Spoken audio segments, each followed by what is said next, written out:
We know everyone knows it's been an exceptionally difficult run of form, only compounded by Tuesday's defeat to Sunderland. On a personal level, how have you found the last 48 or so hours?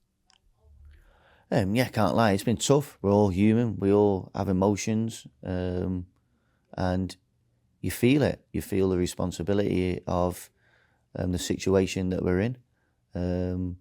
However, you have to, it's tough periods. It requires tough people, and you have to get through these periods and drawing strength from the people around you, drawing that, seeking advice and help of staff around you and the players is really important. I'm no different.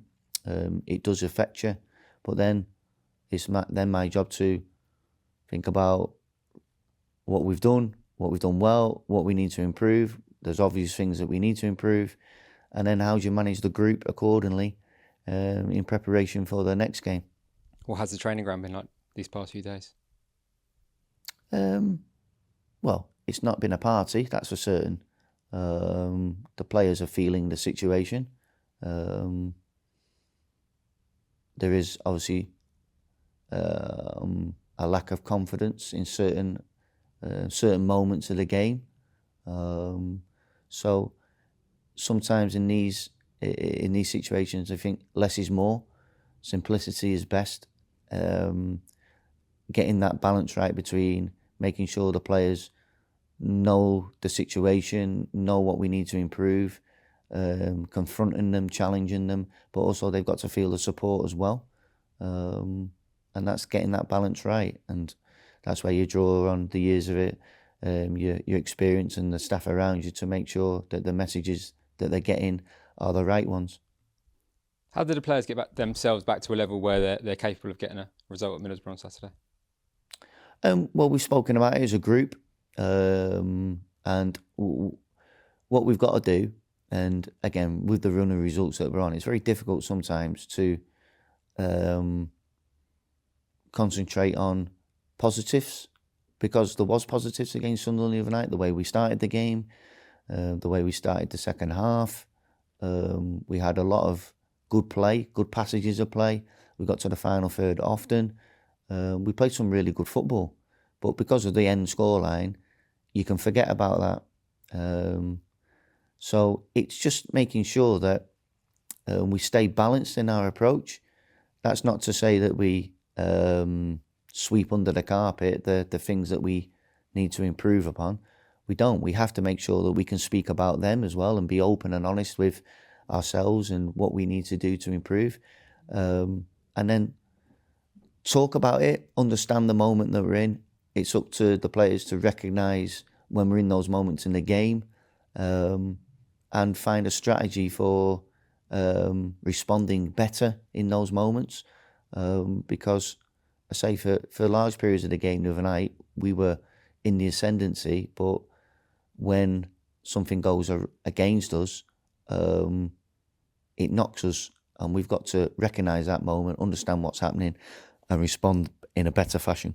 You said it's about being open and honest. Where are those key improvements needed?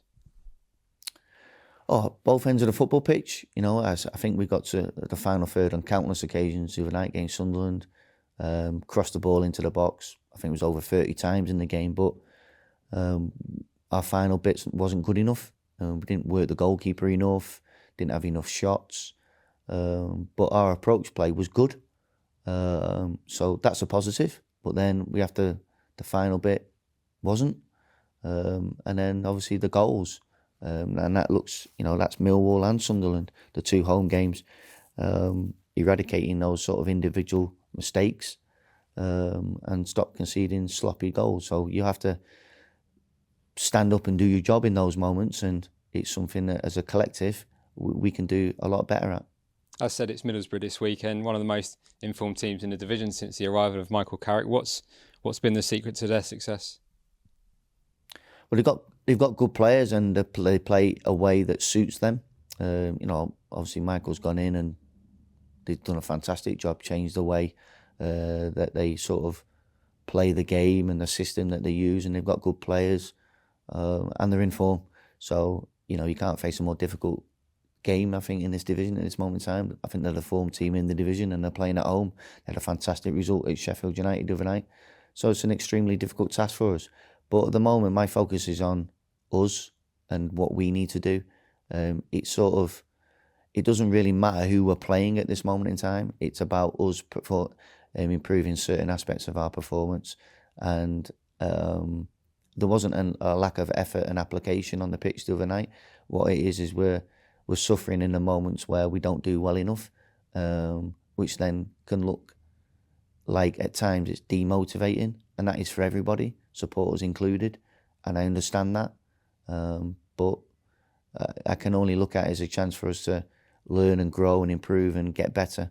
And I still believe that this group of players will come through this and will be better for it in the future. All season, QPR fans have stuck by the team, continue to sharpen their numbers despite results turning. What's your message to those travelling on Saturday, and what's your message to those who'll be watching with interest from afar as well? Yeah, from a personal level, I really appreciate the support that they've given me and the team. I understand completely their frustration. We've not given them what they deserve in the past few months. And it's my responsibility to turn that around with the obviously the help and the support of the players and everyone around us as quickly as possible. It's not a nice feeling, and we desperately, and I desperately want to give them a performance and a result that they deserve.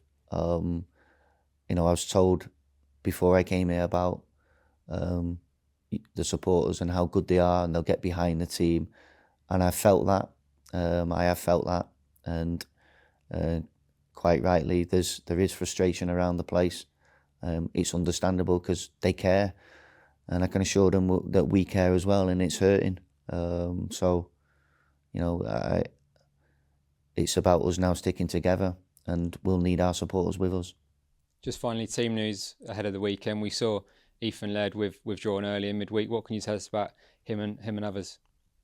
Yeah, he's you have to let it settle down after Tuesday night. So before you send him for a scan to get a true reading of his scan. So that was yesterday. So we await his results. We'll see. Hopefully we get some positive news. We've got 1 or 2 missing. Obviously the injury situation isn't great at the moment, but it is what it is. You can't use that as an excuse, or that it gives opportunity for other players to play. And we have to go to Middlesbrough with the team that's on the pitch and make sure that we give a performance that is what this club is about. I said just finally, just one more question. We've seen Lyndon Dykes return to the training ground. He obviously had a spell in hospital with pneumonia. How nice is it to see him back around the place? Yeah, it was great yesterday. Yeah, give everyone a lift. He's a great guy, Dykesy, good personality. You heard him straight away, heard his voice, and yeah, it was great to have him around. He's desperate to come back straight away. He's pushing himself. He's just doing low-level physical work at the moment, and we'll take it step by step and gradually increase his loading. He's lost a little bit of weight, and we've got to make sure his nutrition's right, and his health is obviously the most important thing for him and his family. And but it gave everyone a boost seeing him yesterday.